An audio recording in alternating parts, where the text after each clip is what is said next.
जय सिया राम मित्रों, स्वागत है एक बार फिर से आपका हमारे चैनल जेबी डिवोशनल में। पिछले एपिसोड में हम देख रहे थे किस प्रकार से मांडवी अभिनय कर रही होती हैं कि किसी प्रकार से उन्हें उस राज्य में समय आ गया। हाँ, उन्हें बचाना नहीं, बस मेरी ख्वाहिशें पूरी कर दो। उन्हें अपनी बहनों को छोड़कर दूसरे राज्य न जाना पड़े। उसके लिए बहुत तरीके अपना रहे हैं बच्चे, लेकिन कहीं ना कहीं उनकी माता को जो ख्वाहिश थी उनकी कि मैं एक रानी बनूंगी, वो आड़े आ रही है और बार बार यही कह रही है कि जाके तो हम रहेंगे चाहे कुछ भी हो जाए। अच्छा, बच्चों का मन तो बच्चों का ही मन होता है, क्या कर सकते हैं। अब बच्चे एक दूसरे से अलग होना नहीं चाहते। अच्छा, एक चीज मुझे बड़ी अच्छी लगी, वो ये कि रघुकुल में जो त्याग की भावना है वो सर्वोपरि है। जिस तरीके से अभी हमने श्री राम जी की बहन को त्यागते देखा, अपना राजपाट सब कुछ, और ये सब कुछ त्याग जो है वो देखा जा रहा है माता पिता द्वारा, और कहीं ना कहीं उनको लग रहा है कि नहीं, ये त्याग नहीं है बल्कि मेरे कारण, मेरे अरमानों, मेरे ख्वाहिशों के कारण इनको छोड़ना पड़ रहा है।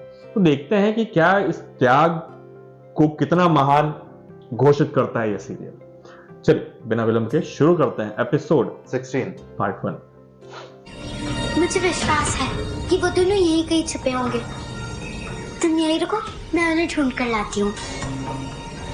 दीदी, वो दोनों मेरी बहनें भी तो हैं। चलिए।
अच्छा, रास्ता बता रहे हैं। चलो उर्मिला।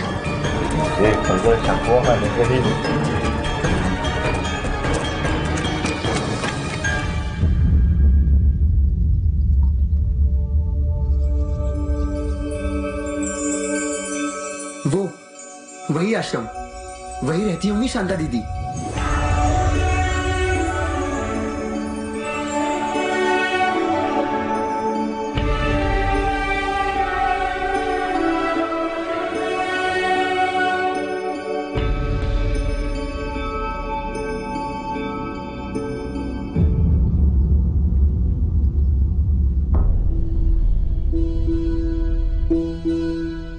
माँ,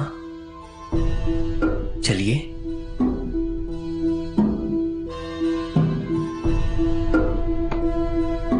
दिल में बहुत से प्रश्न लेते हैं। क्या कहूंगी उसे? एक भय लग रहा है, शून्य रह करके भय लग रहा है। कैसे देख पाऊंगी? इतने वर्ष मुझसे दूर रही, और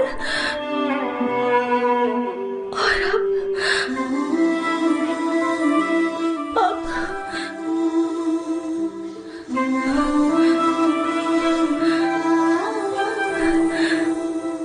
नहीं, मैं नहीं जा पाऊंगी।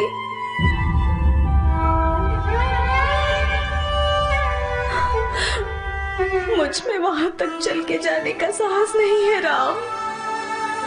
माते, ये सामने ही तो है, चलिए हम आपकी सहायता करते हैं। आइए माते, आइए माते। नहीं,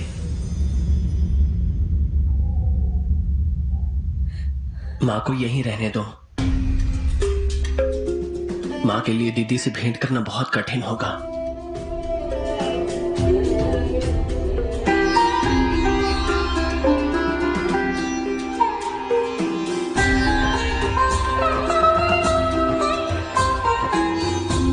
मनोदशा पढ़ना भी एक कला है।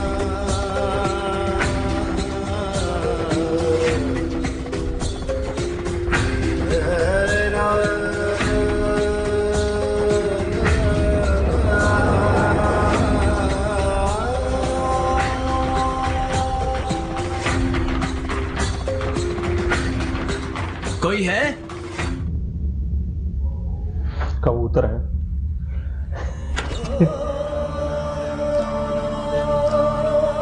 देवी शांता ही है।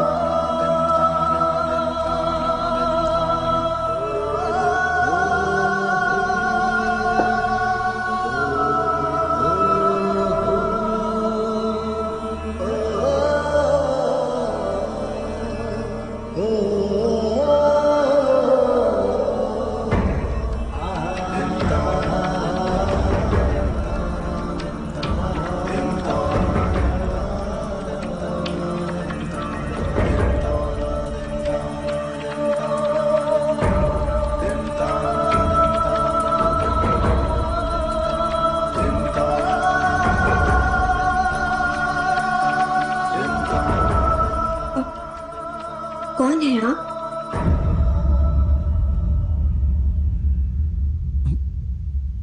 जल मिलेगा हमारी माता के लिए। तरीका अच्छा। वो यहाँ तक नहीं आ पा रही है। जी पहले माता से ही भेंट करवाई, ये अच्छा लगा।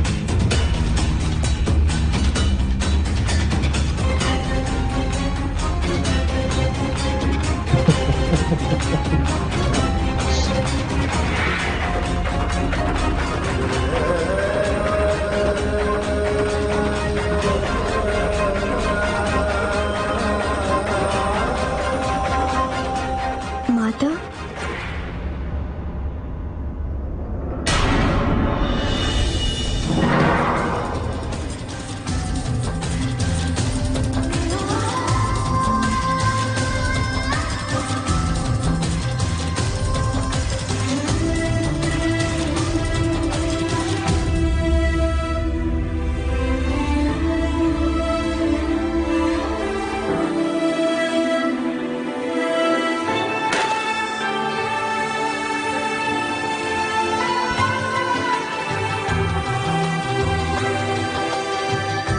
सारे प्रश्न अपने आप ही में। दुनिया मिटाना तो कोई राम जी से सीखो, चाहे वो लंका हो और चाहे माँ और पुत्री के बीच का दुनिया।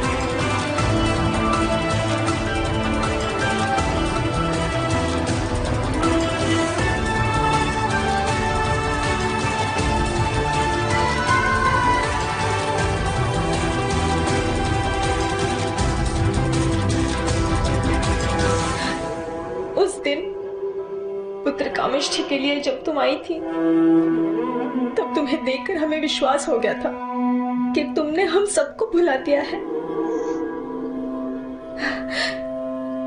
देखकर भी तुमने हमें अनदेखा कर दिया था। मैं जानती थी कि यदि मैंने आपकी या पिताजी की ओर या माँ कैकेयी या माँ सुमित्रा की ओर देखा तो रोक नहीं तो मैं पाएंगे। दुर्बल हो जाऊंगी और मेरी दुर्बलता से आप सब और प्रभावित हो जाते। आप और पिताजी अपने को और अधिक दोष देने लगते।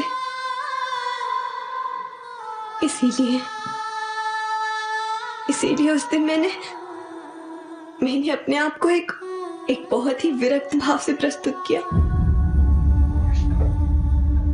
पर सच यही है माँ कि मैं किसी को नहीं भूली हूँ।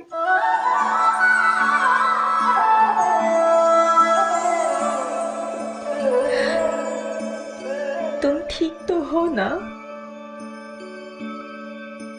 बहुत सुखी हूँ माँ।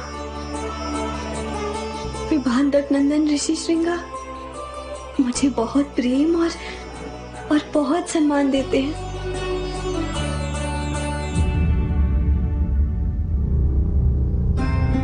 पिताजी कैसे हैं? राजभवन से प्रस्थान करते समय तुम्हारे लिए उनके नेत्रों में उत्कंठा स्पष्ट झलक रही थी।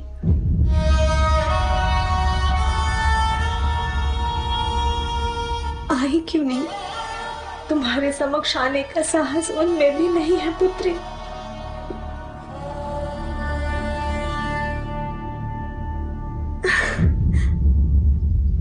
क्या तुम हमें क्षमा कर पाई हो? नहीं।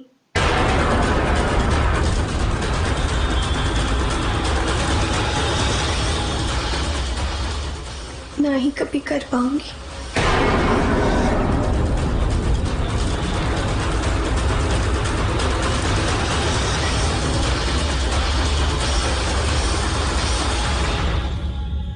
क्योंकि मैं कभी क्रोधित थी ही नहीं।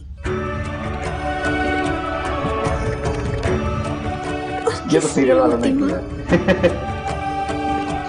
निर्णय मेरा था। संतान का दायित्व होता है कि वो अपने माता पिता को दुखों से दूर रखने का हर संभव प्रयास करे।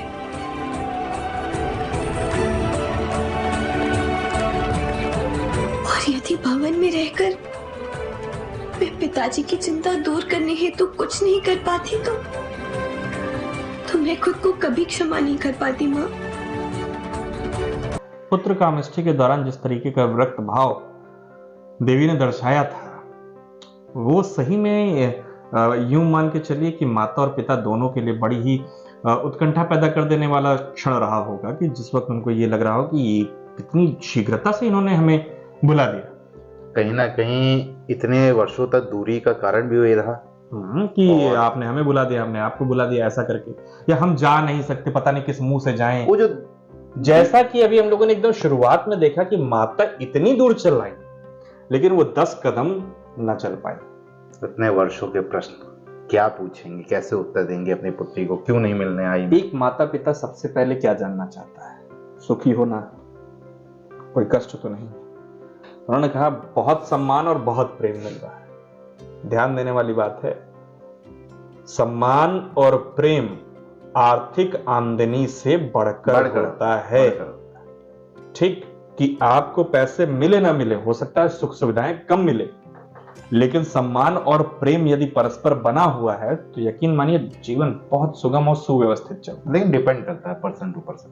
अब किसी के लिए धन बहुत मूल्यवान होता है, किसी के लिए प्रेम बहुत मूल्यवान होता है। मानसिकता पे डिपेंड करता है, के ऊपर निर्भर करता है, मानसिकता पे जाता है। अब देखा हमने कि प्रभु श्री राम जी ने कितने अच्छे ढंग से, मतलब मुझे लगा कि वो व्यक्त कर देंगे कि हम आपके भाई हैं, लेकिन नहीं, पहले माता को मिलाने के लिए लेके आए हैं तो पहले उनके बीच की दूरी को समाप्त कर दिया जाए। एक छोटी सी पंक्तियां हैं, निर्धन कहे धनवान सुखी, धनवान कहे सुख राजा को भारी, राजा कहे चक्रवर्ती सुखी और चक्रवर्ती कहे सुख इंद्र को भारी, इंद्र कहे सुख राम को है और राम कहे सुख संत को भारी और संत कहे संतोष में सब सुख, बिना संतोष ये दुनिया दुखारी। यानी इस वक्त देवी एकदम संतों की तरीके से अपना जीवन यापन कर रही हैं और जिस तरीके का उनका आभा और सारी चीजें दिखाई गई हैं, ये बहुत ही अलौकिक लगा। अच्छा, हम एक्साइटेड भी बहुत है ये देखने के लिए। तो अपने भाइयों से कैसे में, क्योंकि अब जो है माता बताएंगी ये तुम्हारे जाने के रिजल्ट है। भाई आपका त्याग जो था वो इस रूप में है और ये चारों भाई आपके। देखते हैं आगे, देखते हैं क्या होता है। फिलहाल इस एपिसोड को करते हैं समाप्त, शीघ्र ही मिलेंगे नए के साथ। तब तक के लिए राधे राधे।